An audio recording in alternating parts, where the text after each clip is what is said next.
મારું નામ મોહમ્મદ લાખા છે. ભુજની અંદર સામાજિક કાર્યકર તરીકે કામ કરું છું.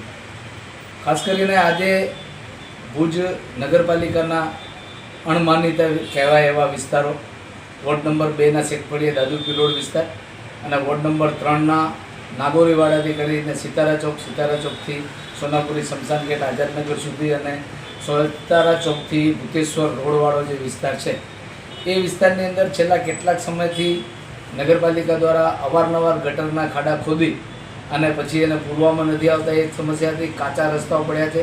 નાગોરીવાડાથી સિતારા ચોક સુધીનો રોડ જે છે એ પેચવર્ક કરવામાં આવ્યો નથી રજૂઆતો છતાં પણ.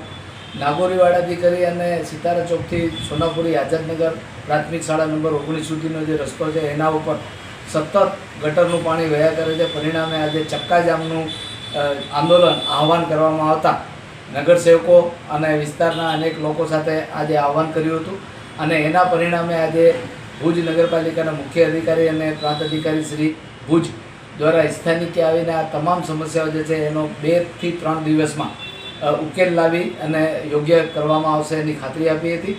સાથે આજે ભુજ નગરપાલિકાના મુખ્ય અધિકારી શ્રીને ભુજના 2 વિસ્તાર, 2 ભુજના દર્શન થયા. એક એ વિકસિત ભુજ કે જેની અંદર તમામ પ્રકારની સુવિધાઓ છે અને કોઈ પણ પ્રકારના પ્રોબ્લેમ નથી અને ત્યાં જે સમસ્યા ઊભી થાય છે એનું કઈ રીતે તાત્કાલિક સોલ્યુશન કરવામાં આવે છે. અને બીજું કે અવિકસિત ભુજ જેને કહેવાય કે ભુજના આ જે વિસ્તાર છે વોર્ડ નંબર 1, 2, 3, 4નો વિસ્તાર જે છે એની અંદર જે ગટરની, કચરાની, ગંદકીની જે સમસ્યાઓ છે અને એની અંદર જે રીતે લોકો પીડાઈ રહ્યા છે એ તમામ આજે મુખ્ય અધિકારીશ્રીએ પોતાની આંખે જોયું અને એમણે સ્થાનિકો પોતાના જેટલા પણ કર્મચારીઓ, કોન્ટ્રાક્ટરના કર્મચારીઓ હતા એમને રૂબરૂ કહ્યું કે ભાઈ આ સમસ્યાનું સોલ્યુશન થવું જોઈએ અને તાત્કાલિક થવું જોઈએ. પણ નગરપાલિકાના કર્મચારીઓ જે છે એ અને કોન્ટ્રાક્ટર તાબાના કર્મચારીઓ જે છે કે ખાસ કરીને કોન્ટ્રાક્ટરો માટે કામ કરતા કર્મચારીઓ જે છે એમની મિલીભગતના કારણે આ પરિસ્થિતિનું નિર્માણ થયું છે એવું મુખ્ય અધિકારી શ્રીને પોતે જોતા પણ એમને એવું લાગ્યું હતું અને આ સમસ્યાને આજે ખાતરી આપવામાં આવી છે